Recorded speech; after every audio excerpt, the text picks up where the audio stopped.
Hi, everybody, and welcome to ALD No Limits. I'm one of your hosts, Christy, with ALD. And I'm Ken with AMN. Our guest this episode is Dean Gilbert. Welcome Hello, to I'm ALD Dean. No Limits, Dean. He's Dean.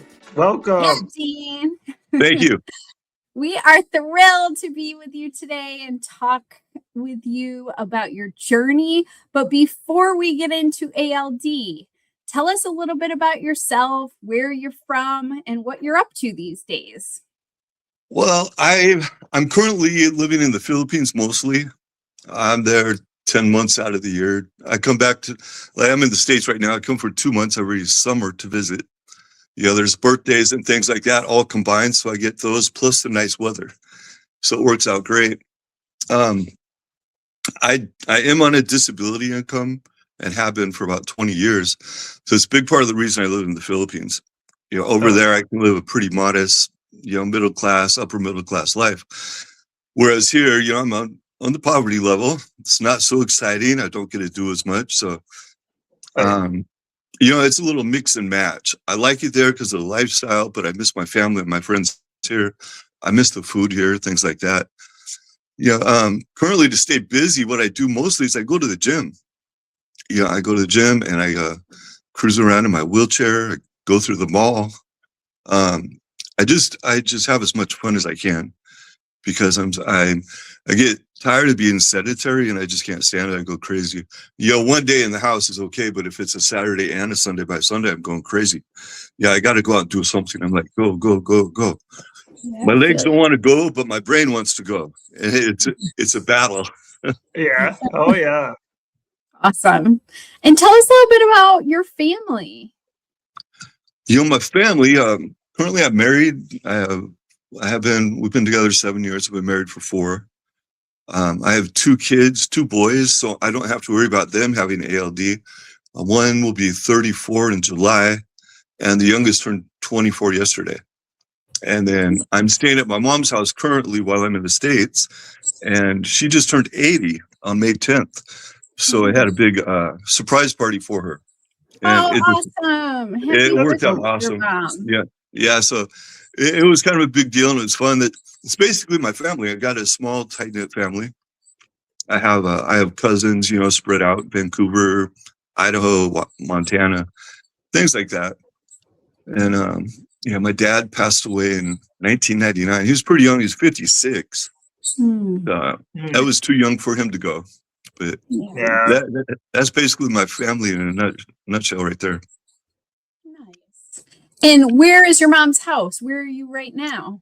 Right now, I'm exactly in Briar, Washington. Okay. It's probably 30 minutes north of Seattle. Okay, nice. Next to Linwood. Briar is it's an actual city, but it's a small community. Beautiful trees. Let me try to show you real quick. Trees like that. I don't know if you can see, but it's just a beautiful area. It's not urbanized at all. Like Linwood, which is 2 miles north of us, or other small cities that are around. It's a really, really nice area. I like being here. Nice. I remember you meeting up, I think, with Aaron Gardner. That was probably like a few years ago at this point, because he's near Seattle.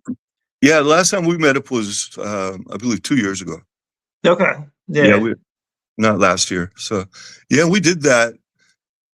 Oh, man, our first meetup might have been a year before or the year of COVID. So it's been a few years. And we did that annually for a while every time I came to the States. It was a really nice visit. It's nice to talk to, guys that have AMN or ALD in person and actually know people. I think my best friend ever with AMN was Justin. Justin down in Arizona. He passed away a couple of years ago. Yeah. That one hit me pretty hard. Me and him, we used to research all kinds of things. The doctors don't look at it. We're looking outside the box where the doctors are. Both of us actually go to do stem cells. And I think there was one guy before us. He lives in Wisconsin. I don't recall his name. And then Justin and I, so it was 3 guys at that time. that had done the stem cells, and it was with warrant jelly. It was, virgin stem cells. And I actually noticed a benefit for a couple months. Yeah, it was amazing. And I was walking at the time. I'd cane on the counter and walk out to my car. My cane would, what? I just random stuff like that. I would leave my cane in my bedroom.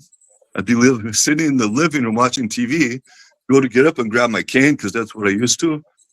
And I didn't have it. So the stem cells, I think they're kind of hit and miss because I had some great results from it, whereas Justin didn't have it. And, everybody with this disease is different, just like different personalities, it affects everybody differently. Yeah. So tell us about this weird disease, and how it first came into your life and how you learned about having ALD. Talk us through that. Okay, mine, I was 35. And me and my brother were going to the gym every day. We always worked out. We were big. We're doing squatting 5 plates, so it's like 495 pounds. And that's the best feeling in the world. You come down with all that weight and you come up, the bar bends and it makes that noise. You have to experience to love it. But anyway, during that time, my working out, that's what I first noticed. My legs are shaking, as I'm coming up, which is not normal.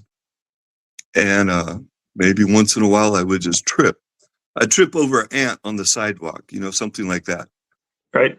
And, it was probably 6 months. I was trying to break the 500-pound barrier for squats, and I just couldn't do it. My brother did.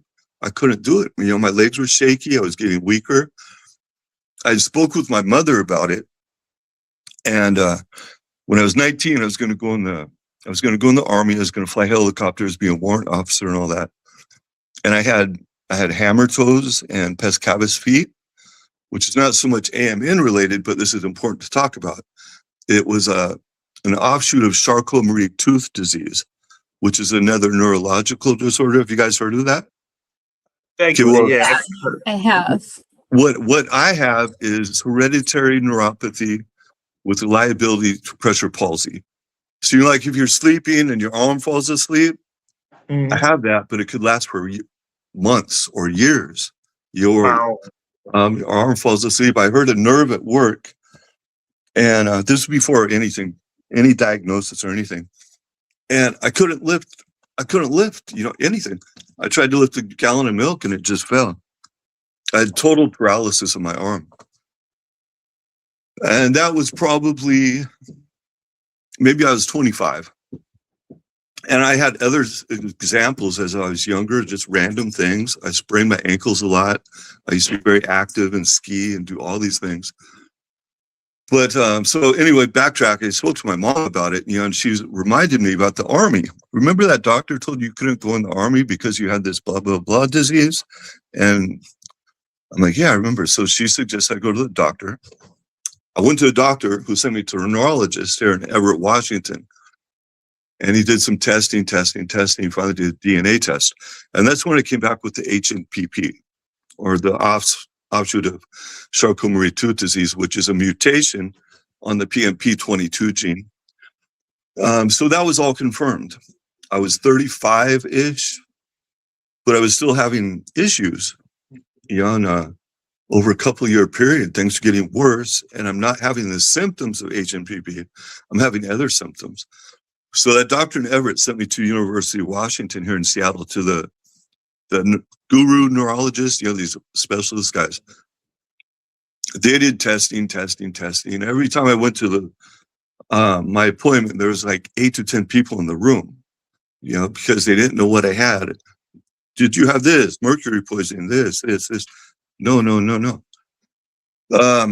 Eventually they did a DNA test and it came back with, the ABCD1 gene was bad. And they diagnosed me with that. And at this time I was 38. So it took 3 years from my first diagnosis with the HNPP to the second diagnosis at AMN. when I was diagnosed, these doctors said I was probably the only one in the whole world that has these two neuropathies in the same body. Yeah. You know, there's other people that may have other things, but they believe I was 1 in 8 billion. You know, I mean, actually, there's online, there's a publication called Double Trouble with Hereditary Neuropathy. And I'm family 3, and it's a little bit about me. And, you know, it's mostly for doctors, but it's pretty interesting. And I've shared that article with many neurologists. And like, oh my gosh, you're a celebrity. You're famous. Look at this. I'm famous in the neurological world, but that's about it. And so, you know, when I got diagnosed, and maybe I'm jumping the gun a little bit, but I need people to know, when I was diagnosed, I was devastated because the doctors told me on the day of diagnosis that I had what I had a 90% mortality rate. That's all they said. So here I am thinking I'm going to die, right? I've got 2 kids. I'm a single dad. One's 3 years old. One's 13 years old. I'm like, what about my kids? I mean, it was bad. It was devastating. Yeah. It was definitely devastating. I hate thinking about that day. Yeah. So anyway, people, do your research. I mean, find out more, because I found out so much more than the doctors ever told me. For example, the AMN men's group, you know, that has benefited me so much, not just because of AMN, but having these 2 neurological disorders. I don't know which. I don't know what symptom goes to what. I don't know what goes to another. And it's been like that for 20 years for me, 18 years, until I joined the AMN men's group. And then, you know, we have pretty good discussions there. And I can ask something and guys are like, yeah, that's me. Yeah, that's me. That's me. I'm like, check mark, AMN symptom. No, check mark, HNPP symptom. So because of that group, I've actually been able to differentiate, you know, some of my symptoms, which may not be a big deal, but it helps me, you know, because I know what's causing what. So, man, yeah, I appreciate that group. You know, there's a lot of Facebook groups and stuff like that where there's a lot of knowledge, but that AMN group is actually very beneficial to me, and I hope a lot of other guys. Definitely. Yeah, that's so great that you found that group, because yeah, definitely. you know, it sounds like you're getting answers and clarity, and having been told about the mortality rate sounds absolutely devastating to It was hear. Yeah. So meeting other people who are like living and you know, I've become very good friends with a lot of guys that have passed away. You know, one guy couldn't take it anymore. He committed suicide, unfortunately. You know, the other guys, you know, his bone marrow transplant, it failed, so he eventually died a couple months later. You know, Justin just quick. You know, and it's sad because, you know, we meet all these guys that have so much in common, that is, you know, good support group, and then they pass away. And, you know, that's what me and Aaron talked about one time, and we had a really good discussion about the reality of it, you know, the reality of things. And yeah, it's good to meet people with AMN, you know, and have that talk. Yeah, thank you for sharing that. Yeah, it's huge. Yes, it is. That's just, it's huge. And again, yeah, I mean, you were given that, you know, or, you know, because you had no other family, so you had nothing else to, other than what your doctor said. Yeah, it's the 90%. Like, you know, in my case, you know, I had family members who I watched them decline, and I kind of felt this. At that point, I'm like, my older brother passed away, and it's just like my mindset was, well, that's gonna be me. So what's the point of this, you know? And, obviously that didn't happen, and we're still here. But you know, it's tough. Great. Mental health is very important. Yeah, that's very important. You know, one thing I wanted to add, you know, I'm very active, even in the wheelchair. I'm like active. I work out. I do stuff. I was trained for a 5K, which unfortunately didn't work because call time was 3:30 a.m. and my body just doesn't work that early, unfortunately. No. But you know, so I've got this third big whammy. I've got scoliosis now, and I didn't even notice until maybe 2 years ago that I'm starting to sit crooked and crooked and crooked. And my wife is noticing and my gut's sticking to the right. And then so when I was in the States last year at my neurologist appointment, I'm talking to him about it. He goes, yeah, we need to get an x-ray. Dude, my lumbar is severe. It's considered severe scoliosis, 43 degrees. And then I got a 24-degree thoracic. So that's it. It gets to the point. I mean, I consider myself a very positive person. You know, I'm not like rum, dumb, bum, bum, whatever. I like to look forward at things. But, you know, sometimes reality comes too. Dude, I got the HNPP, I have the AMN, I've got this severe scoliosis. I can't even stand up straight. And I think the scoliosis is why I'm in the wheelchair, because I cannot stand up straight without holding on to something. And, you know, it's a big hit in life, but you just got to keep going. You know, I still go to the gym. I work out harder than these people that have 2 legs that work. You know, I'm older than almost everybody at the gym, and I'm work out these guys. And I got all this crap going on with me. You know, it's no excuses. And that's stupid, but that's kind of my motto, you know, hashtag no excuses. I don't think it's stupid at all. I think it's awesome. All right, thanks. Awesome. Yeah. Sometimes I think I overuse it. But the coaches at the gym in the Philippines, one of the gyms I work out with, yeah, I'm doing my thing, and they have a new person they're trying to train, brand new to the gym. Apparently, they told me this later, one of the other coaches. I go, yeah, we had a client. They were like, they couldn't do it. We pointed over at you in the wheelchair and said, see that guy? See him? He's Mr. No Excuses. If he's doing this, you got to do it. Come on, you got to go push yourself. And apparently they did. But the coaches, coaches gave me that name, and it kind of stuck with me. And now it's a hashtag no excuses type thing. That is great. Awesome. Yeah. Well, so to go back to your family though, so once you had your diagnosis and knowing it's a genetic disease, did other members of your family get curious about themselves? Like, did your mom, for example, get tested, or your brother? No, nobody's been tested. Nobody has any type of no symptoms. I have multiple cousins. I have female cousins that had sons, you know, and nobody has any symptoms. It's me. You know, it started with me, it ends with me. You know, fortunately for me, like I mentioned earlier, I have 2 boys, so I don't have to worry about that. You know, I don't have to worry about them giving it to their children. So everything began and ends with me, is what it looks like. I'm just one of those spontaneous type people. You know, like Ken, like you were mentioning, you know, you got people in your family, and I hear those stories a lot.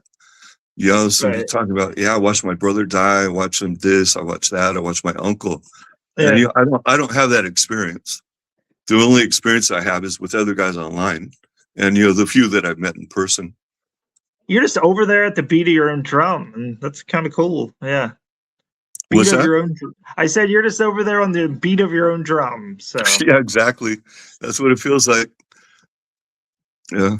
So tell us about how things progressed. So it started when you noticed, you know, at the gym, your legs were shaky on the lift, and then the tripping and stuff. Okay, so when I was younger, like I said, a good example, well, I was like, you know, one of those daredevil kids with my other friends jumping off these monkey bars, and I would land and my feet would tingle like electricity. And I asked my friends, did that hurt your feet? And they're like, no. So I believe maybe that was one of the first symptoms, you know, looking back. None of my friends ever experienced that. And I always had weak ankles. You know, like I mentioned, going skiing 2 times. I crashed, my skis went like this, something. And 2 times I had to go down the slope in the toboggan, and that's not fun because they wrap you all the way up but your face. So everybody's watching as you're going down the hill. And another experience with the HNPP, I had pescavis and hammer toes. So I had surgery on my feet to straighten them out. And I was in crutches, and I walked to my friend's house which was about 2 miles on crutches. And I pinched a nerve. My arm didn't work. I couldn't throw a frisbee, things like that. So I don't really recall any AMN symptoms prior to that. Most of it is the HNPP. So as far as AMN symptoms, I don't really know of any AMN symptoms. Honestly, I don't have Addison's. I do lose my hair. That's a big symptom, right? Yes, we do. 90% of us are bald. And I've had issues with not really Addison's, but where I get agitated or really, really stressed out or, bad. Like on a scale from 1 to 10, I'm stressed at 8 and I can't function. My legs freeze up. I can't do this fight or flight thing, which I hear is an Addison's symptom. But every time I get tested, my cortisol level, my morning cortisol is good. I did a cortisol stress test. That was all good when I was first diagnosed. I do have an appointment with an endocrinologist on Monday, which I haven't seen in years, and we're going to do the test. That adrenaline stress test. Is that what it's called? They take your blood, they shoot you with adrenaline, wait 30 minutes or something like that. Yeah. Is that correct? It's like a stress test. Yeah. Yeah. But that's good of you. I'm glad you're doing that. I'm glad you're following up because I think, a lot of times we can be like, oh, we don't have that. And then we don't follow up with any sort of kind of symptom, but knowing that Addison's is connected to ALD in ways, I think that's really good that you're going to go back and just get tested. Yeah. One thing I am guilty of is I don't do the yearly MRI. I've had MRIs done. Shame. I was really good at it. And then when I was in Arizona, I had one and I came back with spots. And so I'm freaking out, waiting for the diagnosis, waiting for the specialist. I'm like, again, I thought about my kids because I'm like, I can't have this. I can't go cerebral. No, I can't. I talked to, oh my gosh, I'm so sorry. The guy in Minnesota, the doctor that passed away a few years ago. Do you guys remember who I'm talking about? He was like the specialist for reading the MRIs. I talked to him on the phone and he said that, it could have been there all my life, those spots, and nobody ever noticed before. And I haven't done an MRI since then. I'm 61 years old now. What's going to change if I do an MRI? I'm not going to do a bone marrow transplant. I'm going to enjoy what time I have left if I do go that way. At my age, I don't think doing a bone marrow transplant is really going to be, it's not even going to be close to 50% success rate, I believe. I could be wrong, but that's what I believe. And so I just don't bother with it. It relieves stress. I don't want to think about it. The younger guys, I agree they should do it. 20s, 30s, man, get that MRI every year. You need to do it. You need to do it because you're young enough that you can be corrected. Right. Yeah. No, we've talked to other older men too, and they kind of have the same mindset, and the chances are much less, but it's not totally out of the realm that it could happen. But I know what you're saying though. Yeah, I totally get it. Yeah. I did hear, I don't know who made this up, but once you hit 50, you're safe from becoming cerebral, which is not true because I've talked to a couple of guys in chat. One guy was 56, the same time I was 56. And he came on chat one time. He goes, hey, I got my results back. And it's going to go cerebral or something like that. And he never posted again after that. So you can, I've got to think the worst.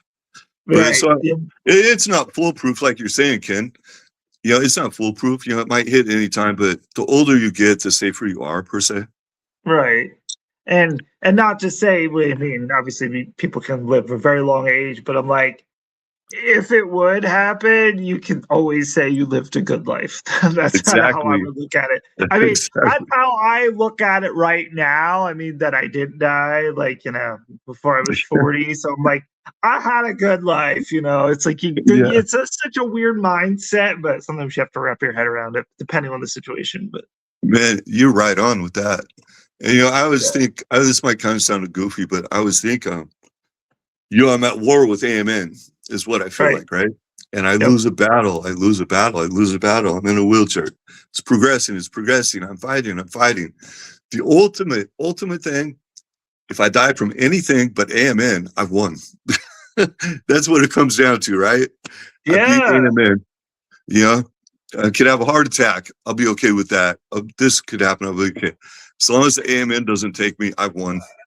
I get it. Absolutely get it. It's kind of like my brother. My brother, he's has cerebral. He's living, but he's like, oh, he wants to start smoking. And I was like, and the people he's with, they're like, well, it's not good for your health. I'm like, dude, if you want to smoke, smoke. I'm like, I don't think cancer is probably going to beat ALD at this point. So I'm like, that's a different mindset thing. But if they do what makes you happy, I'm like, but. So how old is your brother and how long has he been cerebral? He's 40. He will be 47 this year, but we don't know exactly because again, he had a very bad MRI that they said he had schmutz on his brain. It's literally schmutz is what they called it, white matter. And that was probably 6-7 years ago at this point, and he never was given another MRI. And in his brain, he was kind of like he doesn't want to know. So he's just living with what he's got. Obviously, he's making adaptations and stuff, but he's just living and yeah. So I was like, so is he doing okay though? Yeah, he's got the same. I mean, he's got basically AMN symptoms. He walked better. My walking was worse than his. He was still walking when I needed to, started using a cane and stuff, and it was pretty wild. So, but he's got like the bladder, bowel, still walking, but it's like all those other symptoms. Do you experience any bladder or bowel or? Yes. Yes. Okay. Yeah, and it's kind of it's kind of like I don't know what to do at this point. It's really hit me bad the last year or so. Yeah. It kind of comes in cycles, because when I was younger and living in Arizona, when I had to pee or urinate, man, I had to go now. There was no waiting. I would pull over on the freeway and go because I had to go. Right. And luckily I never got in trouble or nobody's honked their horn or anything, but I didn't want to pee in my car. And then the bowel problems too, it's common with AMN that I'm finding out. Yeah. And, it goes back and forth, constipation or loose stool. Right now I'm having loose stool issues and it's really, I don't know what to do. So, what I've done is I've taken Imodium. Okay. And I think that has slowed it down a little bit. I actually think that helped. I've been taking like one every other day. Yeah. And it's helped a little bit, where maybe I don't have that urgency that I can't control, Right. That's good. Chris from Ohio, his recommendation on one of our that was the poop call. We had a poop call. The was a mental health call talking about poop, and he said like if he needs to go somewhere like a trip or something, he will take Imodium to purposely constipate himself so he can feel safely. He can feel safely that he can go, and he's like it's uncomfortable. I was like, no, I get it, but yeah, that's a great idea because I've got a 12-hour flight when I leave here. Yeah, and I don't know, this issue just started really bad a couple weeks ago once I arrived in the States, and I was thinking that same thing. I'm going to take like 4 Imodium before I go on my flight. So I don't have that accident on the plane, Right. That would be the worst place to have it, Oh my gosh, wouldn't it? And I was talking to my mom about you can't wear a diaper. You're going to stink, right? Yeah. So what do you do? What do you do? You take Imodium. You take Imodium every day. Imodium and back yourself up. Yes, Chris from Ohio. Thank you. Chris from Ohio Solid. He's the one who told me to do Metamucil. I started doing Metamucil. It's been keeping me regular, and it kind of solidifies more, so it's not so loose. And I've been doing that like every day, and it's been much better. Like it's not foolproof though, because I still have my issues. But yeah, I was constipated last month. Like every 4 days maybe. Yeah. And when I got here, I took 1 dose of Miralax. Yeah, and ever since then, it's been open. I can't explain it. I really can't. It's really ridiculous, isn't it? Because I think it's like the combination of the urgency issue with whatever the loose not being able to hurry. That's like a nightmare. That's like a perfect storm.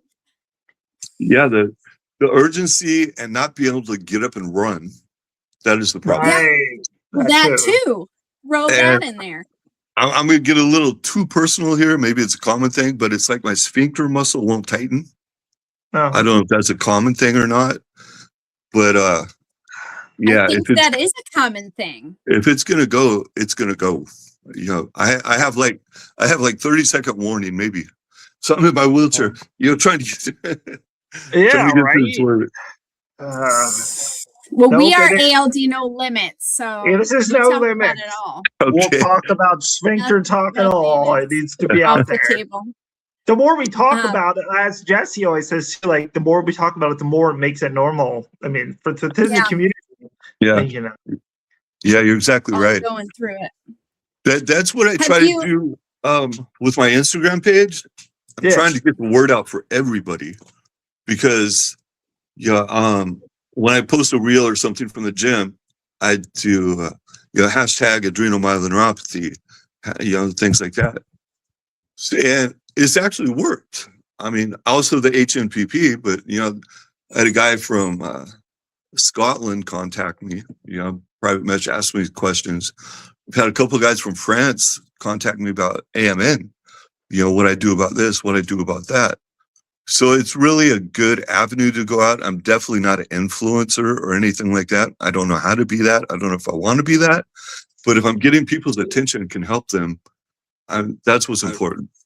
Yeah, that's amazing. What is your Instagram name? We got to put it out there for people who don't know. My Instagram is Don Den Dean, DONDINDEAN. And there's a reason for that. I was trying to think of something. I was trying to think of something not normal, right? When I was working in Chile, they called me Don Den because they couldn't say Dean; they said Den. So Don Den is like Chief Dean or Boss Dean or something like that, right? Because I was the leader there. So I'm like, Don Den Dean. I'm gonna go with that. So and we'll post it below too. We'll post a link. That'd be great. Yeah, like I said, since we're on the Instagram thing, I'd like to explain that a little bit. What I do is I post like today I'm going to post, I did 20 minutes on the cardio machine, the ski machine, Skiger or something like that. And I did 20 minutes on that in my wheelchair. It was easy. I could have done 30 minutes, but it was so boring. So my cardio wheelchair effect is okay. I want people to see that I can do this. There's obviously I can't do a treadmill, can't do elliptical, but there are other things you can do. If you're in a wheelchair, most of the people are not in a wheelchair and they can do more things. I'm at the point where probably 70% of my workout is out of a wheelchair now. When I do heavier lifts, I do transfer to a bench. And I think I'm going to start strapping myself to the bench because my balance is so off. And I get ideas from these wheelchair bodybuilders, guys that are paralyzed from the waist down. They can't move their legs at all. I've got a lot of ideas from there. I've come up with my own way of doing the exercises, and I'll post that on Instagram, a different way of doing it, old way exercise. And mostly it's just, I'm trying to motivate people. I have people come up to me, don't even have AMN or anything. I'm very good friends with this one guy now. He has bad knees. And when I was still walking, I was working out in the Philippines on the second floor. I struggled up the stairs with my cane and struggled. It's like a horseshoe. I had to walk all the way to the locker room. And it was a struggle. I walked pretty ugly. My gait was bad. And I talked to this guy. I don't know how many months later, but he's like, I talked to my wife about you. I go home and I'm like, I complain about my knees hurting. And there's this guy at the gym. He can barely walk and he outlifts everybody. I mean, it's incredible. And I'm complaining about my legs, and we're really good friends now. And this guy is just amazing. He's changed a lot. He went from a big old belly, fluffy guy to It's like an ox, you know, it's one of those farm guys, just big and strong. Right. That's so cool. You know, there's a lot of stories I get from people that look what I've done, look what I've done, look what I've done. And, you know, a lot of stories like, you know, I thank you for this. You know, you're inspiring me to do this. You're doing this. And the only way I take it out, if I'm helping people, that's great. You know, I'm doing what I love. And if I'm helping other people, it's a win-win situation. Yeah. And it's not just about showing off or doing things. It's actually about trying to teach people how to do things properly. And weightlifting isn't for everybody, but I mean, with AMN, what else can you do? You know, that's actually physical. I mean, I suppose you could play tennis in a wheelchair and things like that, pickleball in a wheelchair, badminton, basketball. You could do things like that, but I actually like the lifting because I work out hard and I get the cardio. I guess his name, the muscle guy in the wheelchair in the Philippines, because when this is crazy, but I work out upstairs at the gym. I have to go down 2 floors, cross the street, and go into the mall through the department store into the main mall to go to the taxi dispatch. So, right, and it's hot, so I just got my tank top on, and I'm just bulked, right? And it's not because I'm bulk and big; it's because of the gym pump. You guys understand that? You know, you just all that blood is rushing in for like an hour. Yep. So as I'm going through the gym, people are seeing the fake me, you know, the not normal me. And you get called the muscle guy in the wheelchair. There's other things that come. I'm very well known at the mall there, and I'm a white guy in a wheelchair. I got tattoos. I got muscles. I kind of stick out just a little bit. Yeah, probably. I love it.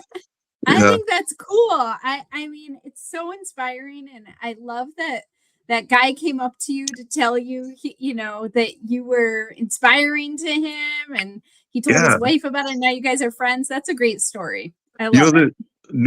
There's numerous stories like that. And, you know, one time when I was walking, I was working out at another gym, and apparently this lady was like, "Hey, did you see your video?" I'm like, "What video?" "Your video on Snapchat." I'm like, "I don't have Snapchat." And she's like, "Oh, somebody, well, what is it? Somebody was narrating you as you were walking into the gym, struggling with the door with your cane and your water bottle and the key code. And they're talking about how this guy's at the gym all the time and he has no excuses. You guys need to." There's a lot of stories. And, you know, I take it humbly because I'm blessed, you know, to still be able to do this. Absolutely. So it's a very humble thing. You know, it's not being cocky. It's not being like, look at me. That's stupid. Yeah, I'm honestly blessed that I can still do this. And I hope I don't lose it because this is what keeps me going. And, you know, I don't need to go to a psychiatrist. I don't go to a therapist. You know, a lot of people that helps, but that I go see Dr. Barbell, you know, and love it. That's my it just helps me. You know, it helps me focus. Everybody's down, right? You know, if I'm down about something or this or something hurts way bad, I go to the gym and it just turns on the light and everything's good again. I'm like, I'm doing this still, and I'm still doing this, and I'm still doing this. Life isn't that bad. You know, I'm not sitting on the couch with the remote. You know, going like this. And I honestly believe that, you know, a big part of this and how you deal with it is all mental. You know, if you let it get in your head, it's game over. Yeah. You know, if you go that far. And I am a good example of that. And somehow I beat it. When I was 50 years old, my mom threw this big, huge surprise party for me, you know, 50 years old. And about a year later, I was looking at some of the pictures and I always had muscles, but I only weighed 150 pounds. I'm 6 feet tall. Wow. And, you know, I had these little tiny muscles, right? They weren't big. And I'm like, oh, I'm still in shape. And then I saw these pictures next to normal people. Oh, man, I look like a freaking drug addict. What's going on? This is not me. This is not me. And I started hitting the gym a little bit again at 52. Man, almost 9 years now. Almost 9 years I've been back at it. I put on 30 pounds muscle. I mean, I have no fat. I put on Yeah. 30 pounds of muscle and I feel good. And my legs are skinny. I look like a popsicle. The sticks in the, yeah. But that's okay. I don't mind, you know. Yeah. But I So didn't realize, okay. Sorry, go I ahead. didn't realize I was that bad. And like I said, it was the mental part. The mental part got me. Yeah. And man, anybody listening to that, don't listen to your mind. Listen to your body. You know, listen to your heart. You got to do what you want to do. This disease may be affecting you, but it doesn't have to control you. I mean, and I honestly believe that. I'll stand by that 100%. Love that. So I have two related questions. Okay. One is, do you have hard days where you don't want to exercise, or you show up and you're feeling tired or weak? And how do you move through that? Yeah, you know, I do have those days. Even normal, healthy people have those days. The worst part of my day is the morning because unfortunately I do take narcotics for the pain. I don't take a set amount every day. I just take it as I need it. And I've been doing that for a while now. And so when I wake up in the morning, there's nothing to fight the pain. And I'm okay once I'm laying there. I'm laying in their bed. I'm okay. But, you know, once I sit up, bam, I got hit with a sledgehammer. Every morning is like that. Every morning. So I get in the wheelchair, I have coffee, and, you know, I take only half a pill. I don't take a lot because I don't want to get loopy. And, you know, I have bad days where I can't do it. I'm exhausted. I'm tired. I just can't do it. But I don't stop. I mean, this is where people, I guess this goes more with gym life, but people that, you know, they have, oh, I don't feel like going to the gym today. I can't do it today. I'm too tired today. My thumb hurts. My feet, you know, they make up these excuses, and you can't have that, because if you're determined to do something, you can't just say, oh, I don't feel like it today, so I'm not going to do it. You know, I force myself to go to the gym, and I tell you, some of those days are the best workouts I have.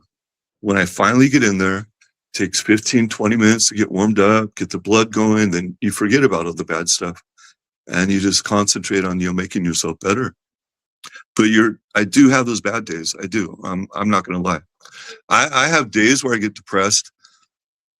And like I said, I try to be very optimistic, and I try to show that in my videos and things like that. But I do get depressed at times because I think, and I just think it's normal for anybody, you know, I think about what I can't do anymore. You know, I think about the money I used to make. Yeah, I used to make almost 6 figures 20 years ago. That would be a lot of money now. And 20 years later, I have nothing to show for it. You know, I was going through a divorce. I was going through this and lost my health insurance because of it going on you got to wait 2 years for Medicare, so you get medical bills. You know, it just didn't work out. And I get depressed about that. You know, I see all my friends, healthy, normal, retiring. They have 2 homes, they have boats, they have motorcycles. I should be like that. You know, I was going to work till I was 70 years old. That was my plan. I was playing with my kids, you know, just going on vacation. I didn't worry about savings. My plan was to start saving when I was 40 years old. I was going to invest into, you know, IRAs, all that stuff. That was my plan, I swear. And then I was going to retire at 70, 30 years of investing. I mean, that's a lot of money. And I didn't even get a chance to go there. Yeah, I didn't tell you guys, when the doctors diagnosed me, they told me I had to quit work at 38. They said, you need to quit working. It's going to progress your disease faster. The stress of your work. I had a highly stressful job, but I loved it. And they told me, I'm like, no way. There's no way. I'm going to keep working. I'm going to keep working. Man, I hate saying this, but a year later, I had to give in. I was having issues, and I kind of feel like the doctors talked me into it. Sometimes I think maybe I could have worked a couple more years, but at the time, you know, I was naive. The doctors were the people that knew what they're talking about, and I was having issues. And so I went to my appointment. I had this cut off shirt, right? My arms are hanging out. And Dr. Carter, I walked, I'm like, I think you guys are right, man. I need to quit because I have these stressful days and I can't function once in a while. It's not all the time. And I think maybe you're right. It's going to progress faster. I can't do that. I need to take care of my kids. I need to do this. Dr. Carter looks at my arms. He goes, if you have to go to a hearing for disability, do not wear a shirt like that. They're going to deny you, because I was so muscular. It was kind of funny. But, that goes back to where 38, I retired disability at 39. I'm 61 now. Man, I haven't worked in 22 years full time. And like I said, I get depressed because I got nothing. I worked my ass off, and I went from the very bottom floor of my industry to general manager, in 20 years. I never filled out an application. I always had job opportunities. I went to Chile a couple times. I had job offer in Russia. One time I was working in these guys called me up. They said, hey, we want to meet with you about processing some salmon. I'm like, yeah, how about Tuesday next week? So they show up Tuesday next week. And they said, actually, the reason here, we'd like to offer you a job. It's overseeing 3 floating processors in the Russian Sea. I don't remember the name. They said, well, you'll be on land every night. We fly from helicopter to processor, and you'll be back at land for bedtime. And I had job offers like that. I had people come up to me. They're going to buy a smokehouse and this plant. They want me to be a non-equity partner, but use my knowledge to run the place while they finance it. And then after term time, I would become, an equity partner. I mean, the sky was the limit for me. It really was. And then the plane crashed when I got AMN. And I'm going to say it again. I mean, that's the biggest thing that depresses me. It's not that I can't play soccer anymore. It's not, I can't play football. It's that I'm 61 years old and I've got nothing to show for it because of this damn disease, and it's not because I was lazy. I always did something. When me and my kids moved to Arizona, my first year of retirement, I just did stuff around the house with my young son. And then he started pre-K and I volunteered 1 or 2 days a week. At kindergarten, I was voted president of the PTA for his school. So that kept me busy doing things, but it wasn't like an 8-hour job. It was something I could manage. And I wasn't that bad then. 2 years later, we moved to Arizona, and I went to a PTO meeting and I was voted vice president there. So I have a lot of business knowledge, and I use that for these, parent teacher association type things. And I would volunteer 1 or 2 days a week. My son was in first grade, and this lady walked up to me one day and said, "Hey, would you like a job here?" I'm like, "Man, I'd love it, but I really can't. My legs don't work. I have limited energy now." And she's like, "It's only 3 hours a day." She goes, "Do you want to try it out? If it doesn't work, that's okay." I'm like, "Yeah, I'll try it out." So I did it. This was like 2 weeks before Christmas break. And I did it, and it was okay. And I got home, I was a little bit tired, but it was okay. And so I did the job, and I ended up working that job 3 hours a day for 10 years. And so everybody knew me. I don't know if I'm outgoing or what. The kids, I was late to work one day, and the kindergartners were already at lunch. And I walk into the lunchroom, and they're, "Mr. Dean, Mr. Dean." They're all cheering for me, right? I mean, how can you not love that? It was just great. And then I coached the soccer team there for 6 years. We made it to the championship twice. And I was actually starting to use my wheelchair part-time back then. And my gait was awful, awful bad. I mean, the kids could kick the ball farther than me, but I could still show them technique, and it worked really well. So, the point I'm getting at, I was always staying active. I didn't just stay on the couch with a remote. That's not me. And it's a little different now that I'm in the Philippines because the language barrier. I do go to the gym. I know a few people. I want to, when I get back, I'm going to start a Facebook page for people in wheelchairs in the community. I'm going to try. I don't know if it's going to go because I don't speak the language there. And over there, people in wheelchairs are treated like second-class citizens. It's really pathetic. When I go somewhere by myself, people are shocked.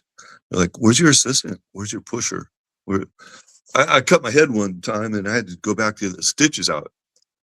So I'm going to the hospital, drop my wife off so she could pay the water bill, and it's like a block away, so she could walk to the hospital. I go rolling into the ER to get my stitches out, and the doctor's like, "Sir, how did you get here?" I'm like, a taxi? No, by yourself? You came by yourself? I'm like, yeah. Wow. Yeah, because nobody does it. I don't know if it's they don't let people be independent, or I don't know why. Yeah. But if there's I think I saw one guy there. He was with somebody doing his own thing, like me, but everybody else has to get pushed. You can't do it. You can't do it. You can't do it. And it's a very negative attitude. If somebody's telling me 1,000 times I can't do it, maybe I'm going to start thinking that. Yeah, you don't want to do that to anybody, especially if they're fighting for their life, fighting for their physical well-being. You don't want to put somebody down and say, no, sit there, you can't do this. And so I try to be pretty independent. And then also, and you're showing a new way. You're showing a different way, which is awesome. I like to think I'm doing something. And if I can help somebody, that'd be great. No excuses. I never really had anybody help me with this. I've had a lot of support. My mother, she's been a great support for me. My kids understand, but they're too young to support. Now that they're older, my youngest like, hey, Dad, you can do this, do this. He helps me out quite a bit. But that's my support group. Yeah, that's it. And my wife now, Mom, your wife, she's been a blessing. Your wife, right? My wife, yeah. Your kids, and then, gosh, you seem to have a lot of people that you connect with. So, I mean, maybe not strong support, but like you're such a likable person, and I can imagine that everybody likes chatting with you and talking with you. I get talked to a lot, yeah, and a lot of the times, what starts the chat is, "How come you're in a wheelchair? What happened?" And then that's where the conversation starts. So it's actually a conversation piece by itself, Before, when I walked with my goofy gait and my cane, nobody talked to me about, why do you walk like that? But then people do it. Man, I see you in that wheelchair. How do you handle that? I want to go downstairs backwards, and like a lot of other people, jump curbs. And some people do that, some people don't. The people that don't, they see it, they're like in awe. Talent. So I was going to ask you too, what do you put in your body? What do you eat, or what do you not eat to sort of sustain this physical activity? I eat a pretty much healthy diet. I don't eat sugar's bad, but I don't use added sugar. I use 1 teaspoon in the morning in my coffee, but I don't add sugar to anything else. I don't eat a lot of pastries. I don't eat a lot of things with sugar like that. In the Philippines, everybody eats rice, right? I don't eat a lot of white rice. I might have some with lunch. My favorite thing is it's ground chicken fried with rice. It's so good after the workout. You get protein and you get the carbohydrates. And you can eat carbohydrates to a point where it's healthy, but if you overdo it, that's where you start to have health issues. So that you can't just indulge in everything. Especially it's having AMN. We really got to watch those things. I do the MCT oil. I do the antioxidant cocktail they're doing in Spain.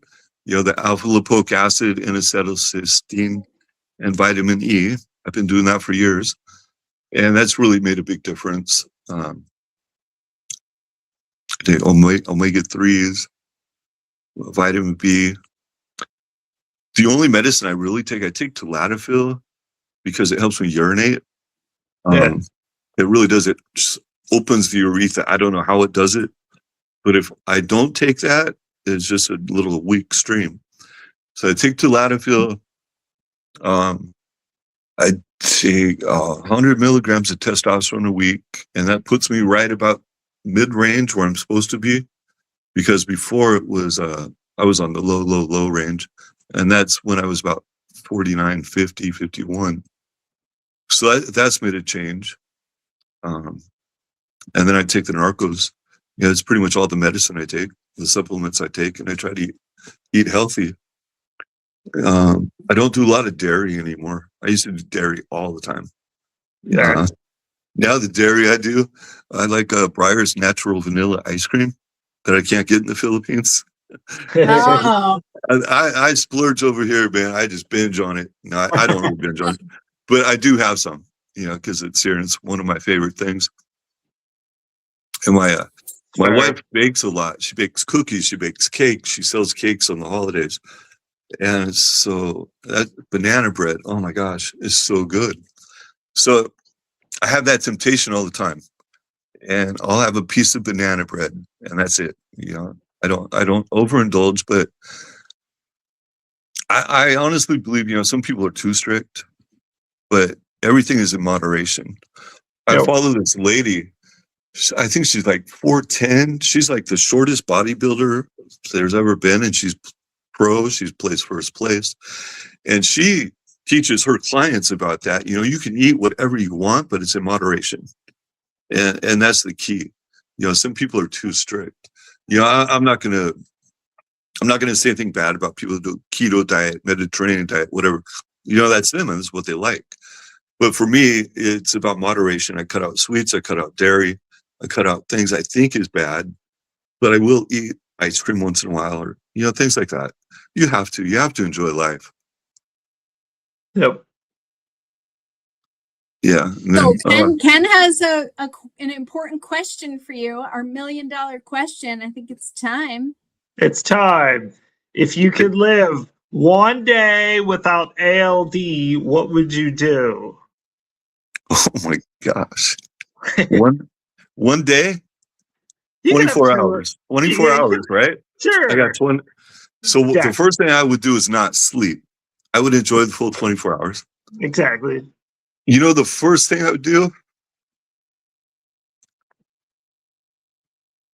Excuse me if my eyes leak. Yeah. I think the first thing I would do is give all my loved ones a standing hug. Stand up and hug them. Oh man, that's what I would do. I'd hug my son, my mom, my wife, my brother. I'd just hold them. Because, hugging somebody from a wheelchair is not the same. You get this this type of thing, right? You don't get the hug. Yeah. And my family grew up like that. My grandparents, my grandpa, I'm a grown man, and my grandpa gives me this big old bear hug. And that's the way my family grew up. And I miss that. I can't do that in a wheelchair. Right. So that's the first thing I'd do. I think the second thing I would do is go grab a soccer ball and start kicking in the net. I'd run that whole field and boom, shoot, run, shoot, run, shoot. And then I'd grab a basketball and I'd go down the court and do an inside layup. I would do something like that, just I would do those three things for sure. That's because great. I miss that. I miss that a lot. Yeah. Mm-hmm. I think I miss the hugs, I miss hugging my wife, just holding her. She's tiny, she's small, and I could just smother her, with a hug. Yeah. I can't do that anymore because I'm in a chair. She has to bend down and try to give me a hug, Yeah. Same thing when I come here and visit my family. What's that? You have to smother her while you're in your chair, which is more difficult. I can do that, but it's not quite the same. But you're right, yeah. Yeah, and then, I come here to visit. That was a great answer. That's a great answer. That was a great answer. Thank you. That's an honest answer. That's what I would do. Absolutely. Yeah. Oh my goodness, it's been wonderful talking with you and hearing your journey and hearing your insights. You gave a lot of great advice that I hope our viewers will really hear and take to heart. I hope I help somebody. That's what it's all about, right? Sharing life experience and maybe help somebody. Definitely. That's what we're all about here on ALD No Limits.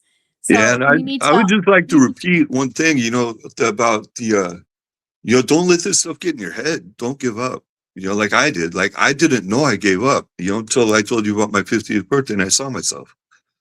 Yeah. And ever since then, I've just been go, go, go, go, you know. And I don't know if people give up. I don't know if they don't think they have other options. Like when the doctors told me, oh, you have to do this, you have to do this, we're going to get you forearm crutches. I was still walking. And the doctors, when they diagnosed me, they gave me forearm crutches.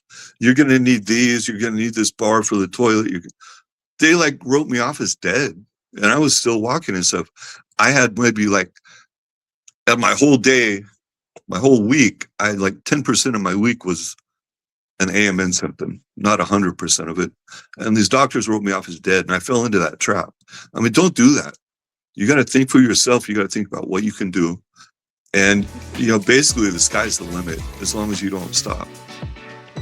And remember, Don Den Dean on Instagram, please check me out. Don Dean, I'm already following you.